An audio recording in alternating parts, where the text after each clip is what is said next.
Obviously, looking at Marshall, you guys trying to face a good quarterback in Wells. Just what do you see on film from him? He's a really good quarterback. He's, last year, this time we're getting ready for him. You didn't know exactly what to expect for him. And I said last year, this time it was really preseason last year, but before the pandemic, before that game got canceled. But he's a special player. He can zip it around. Got a really live arm, strong arm. You kind of look at him like, man, he's playing at a high level right now. Look at his offers coming out of high school. It was Marshall and Charlotte, and that was about it.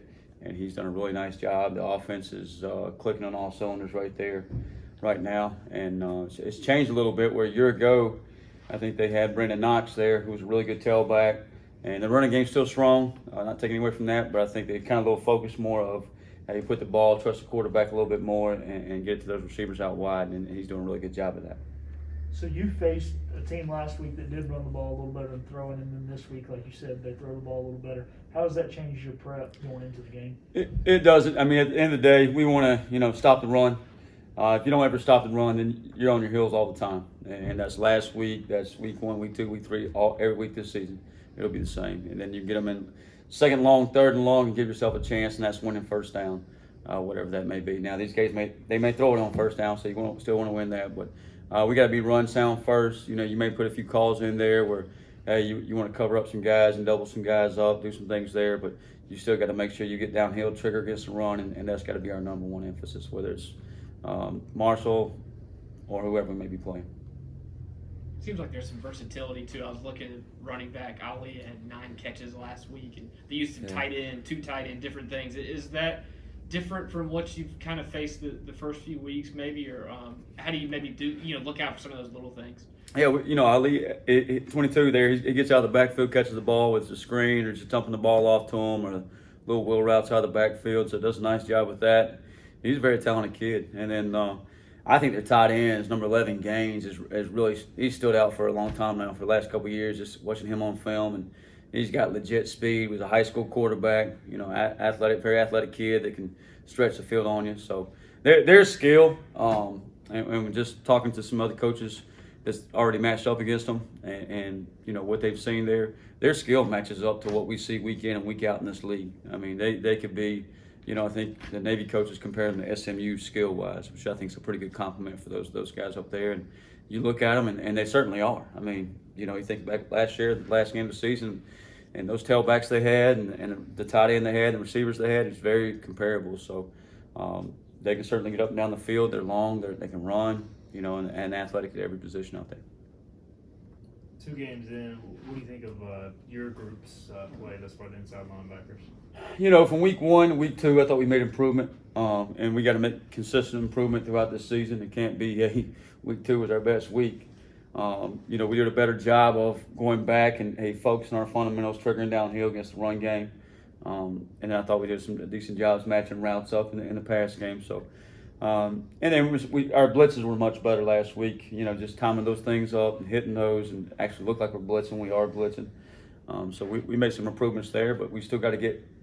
There's some things we can still get better at. And late in the game, we go consistently trigger and consistently don't hesitate.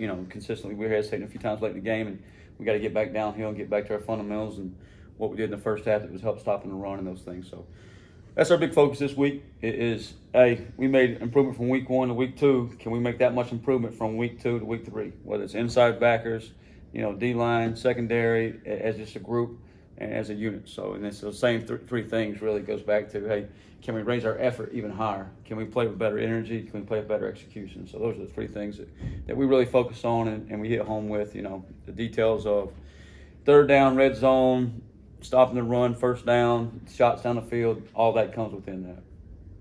With defense especially, what's the difference or challenges of playing on the road? It's your first true road game this week compared to last week, especially where you had the big crowd and SEC team, that type thing. Yeah, that was my first game in Dowdy-Ficklen Stadium. That's true. That was awesome. Thank you to the fans who made an awesome atmosphere. Our student section, the Boneyard down there, just really cool atmosphere for me to be in for the first time. I think they made a huge difference. They had a few false starts on South Carolina did on their side of the ball, and just really put them in a situation where they had a tough time communicating. So anytime you're a road team and you got to deal with those same situations, right, where we always talk to our guys about visual and verbal communication. You know, we may tell each other the call or the check or the, you know, what's going on, but we also got to signal it back and forth to make sure we're all 11 on the same page. You know, we always tell them, hey, if we're all wrong, we're all right. So if they accidentally get the wrong call, at least they're all playing the same call. So that's the piece of that communication there. But that's what we got to be ready for, you know, and go attack it that way. Yeah, you're going to be on the road, be in a different environment, but you know, I thought we played on the road pretty good sometimes last year at Tulsa and a few places. So take that same mindset.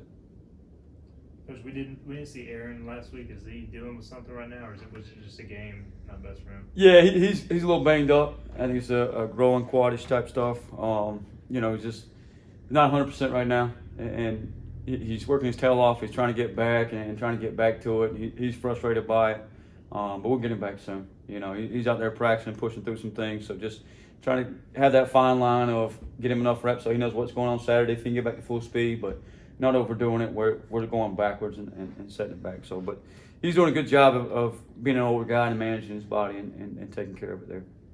And it looks like Tegan's starting to play more at that Sam spot, and he even had the forced fumble. It just seems like he's getting more comfortable. So Yeah, how much has he grown? He's got a knack for knocking the ball out. He does a great job with that. I wish that ball would have bounced, you know, one turn the other way, and we keep 3 points off the board down there, and that was a huge stop and would have kept the lead there. It was a great job by him folding in there and doing that. And he's a good football player. You know, he's a play downhill, trigger, great tackler, and you know, he's a lot of fun to watch. And you'll see him, whether it's a Sam or boundary safety, bouncing back and forth those two places. Plays a lot on special teams, so he's going to be a good player for us and moving forward. And I expect big things out of him this week and this season. And hopefully, he can cause a few more fumbles, a few more turnovers. You got to be happy about the guys selling out to cause turnovers in the South Carolina game. Yeah, so that's our focus. You know, turnovers, stop and run, create turnovers, create havoc on the quarterback, and the kids are bought into those things. They do a great job of just making emphasis on it. You know, whether it's balls in the air, whether it's ball disruptions, a D lineman getting a hand in the face of the quarterback, or ball carriers trying to punch it out. So that's always been our focus. And they're doing a good job with that. Last week you mentioned that you guys wanted to get downhill better, making tackles coming back downhill. Do you think you guys improved on that? I did. You know, about 55 of the 65 snaps, I thought we did a really good job of it. There's a few snaps in there that we got to keep cleaning up. But I thought we did a much better job just, you know, getting downhill at the second and third level and getting where we're supposed to be there. So I'm sure, you know, some people say they'll take advantage of that, and the answer to that is, hey, we got to get down the hill and stop and run first and see our keys and do a good job with it. Any other questions?